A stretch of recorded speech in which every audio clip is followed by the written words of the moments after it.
Di sebuah sudut kota yang ramai, berdiri sebuah kedai makanan kecil yang dirintis dengan penuh perjuangan. Namun dunia bisnis tidak selalu berjalan mulus sesuai dengan apa yang kita harapkan.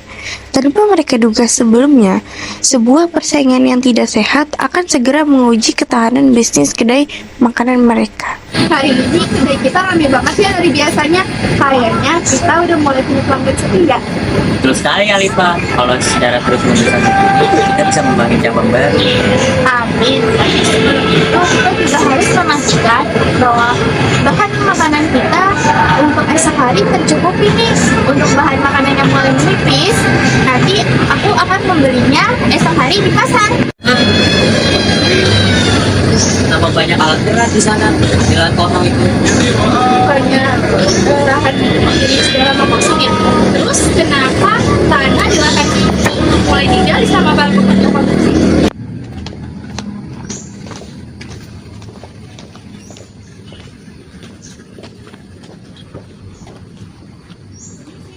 Kalian pemilik kedai makanan ini ya? Kami baru saja membeli lahan di daerah sini dan rencananya kami juga akan membuka restoran baru yang mungkin menjadi satu-satunya restoran yang di daerah sini. Restoran?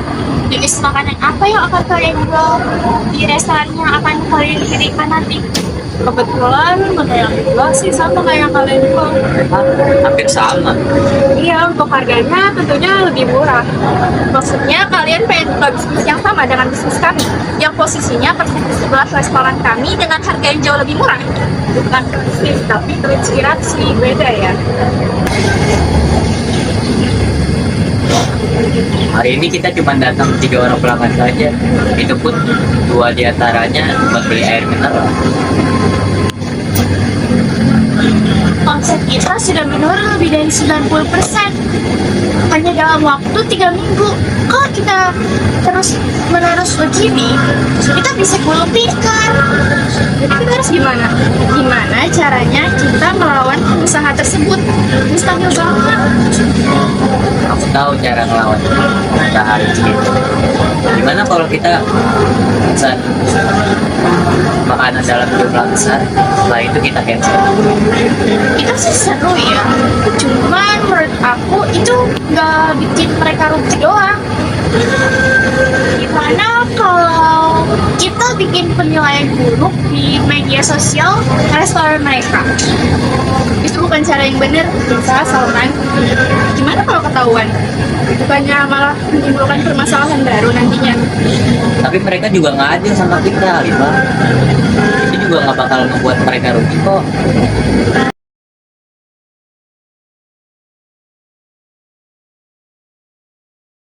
Tolong antarin pesanan ini sesuai dengan lokasi yang tertera ya Pak. Terima kasih.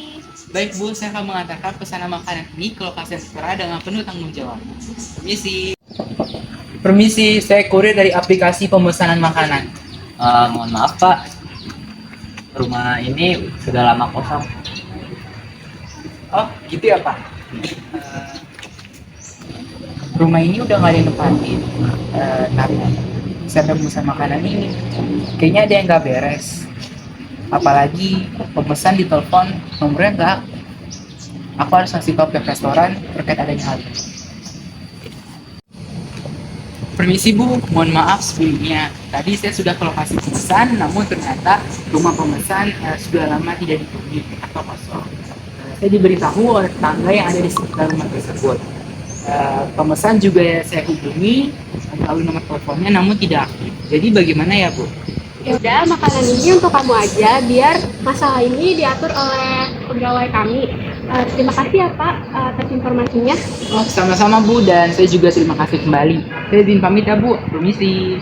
Apa ini ulah dari pemilik kedai segala? Jangan berpikir buruk kayak gitu, yang ada kita jadinya fitnah sama mereka. Rasanya hambar banget. Mana harganya mahal banget lagi, gak sesuai dengan makanan yang didapat.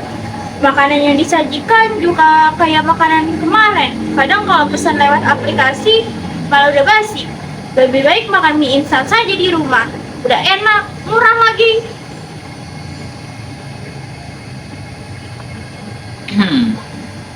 Pelayanannya sangat buruk, pegawainya tidak punya sopan santun dan etika. Mana tempatnya kotor dan bau lagi, bikin nafsu makan aja. sangat tidak direkomendasikan. Hai teman-teman, di sini aku cuma mau ngasih tahu kalau misalnya ada yang sedang berusaha untuk menjatuhkan restoran dan sedang bekerja sama dengan aku dengan memberikan penilaian yang sifatnya palsu. Jadi aku mohon untuk tidak percaya teman-teman. Ketahuan gak ya? Orang-orang malah pada naruh rasa simpati ke kedai mereka. Terus ke kedai kita malah naruh rasa curiga. Kan udah aku bilang dari sebelumnya, cara yang kita lakukan ini nggak akan pernah berhasil. Aduh, Salman kemana sih? Udah jam segini juga, sidangan juga udah mau dimulai. Iya, Oke, sidang atas kasus dugaan pencitraan usaha dan persaingan bisnis yang tidak sehat akan segera dibuka. Penggugat dipersilakan untuk mempersiapkan argumentasinya. Sebentar lagi akan saya persilakan untuk menyampaikan argumentasinya. Persidangan saya buka.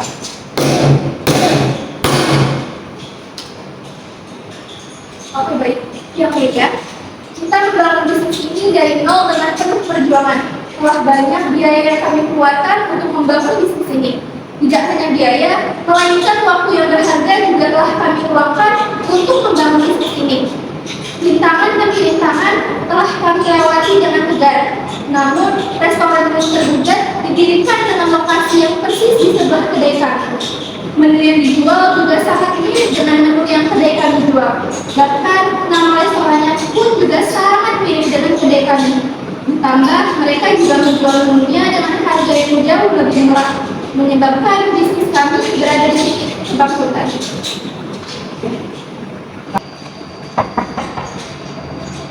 Maaf Pak, saya keluar. Udah, masuk. Nah, tapi kali kalau sidang jangan telat. Nah, sih. Siapa? Maaf Pak, saya pikir macet. Ambil bangkunya, duduk situ.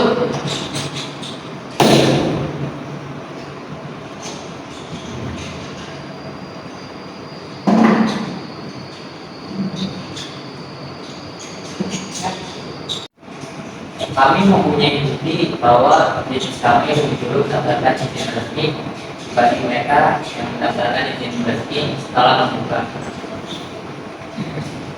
Izin yang mulia, ini merupakan dokumen legal milik bisnis kami.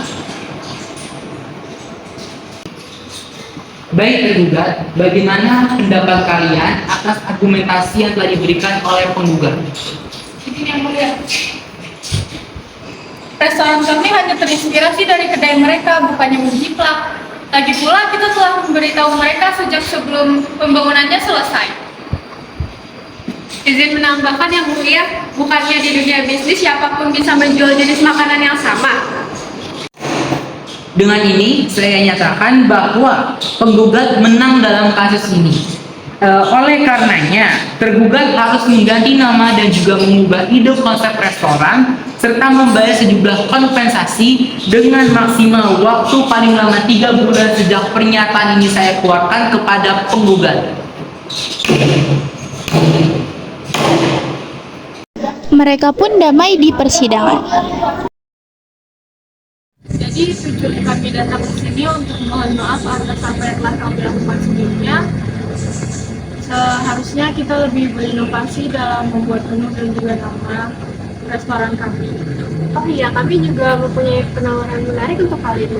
Penawaran dalam apa? Jadi dalam waktu dekat kita akan buka 3 cabang baru di kota ini. Kami menawarkan kalian untuk menjadi manajer di masing-masing cabang tersebut. Bukan hanya itu, kalian dapat mendapatkan 5% saham dari bisnis tersebut. Dengan persyaratan kalian harus setuju bahwa bisnis kalian akan kami akuisisi. Jadi, kita akan bekerja sama dalam sebuah tim.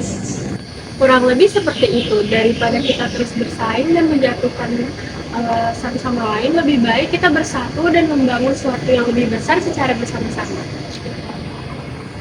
Oke, baiklah, kita akan menerima penawaran dari kalian. Akhirnya mereka pun sepakat untuk bekerja sama. Dari sebuah konflik bisnis yang penuh persaingan dan tantangan, mereka akhirnya menemukan cara untuk bekerja sama. Persaingan dalam dunia bisnis memang wajar, namun etika harus tetap dijaga, karena pada akhirnya yang menang bukanlah yang saling menjatuhkan, tetapi yang bisa berkembang bersama. Hai teman-teman. Nah, sekarang aku lagi ada di salah satu restoran yang dulunya tuh sempat berkonflik, namun sekarang udah bergabung menjadi satu dan berkembang secara besar di kota ini.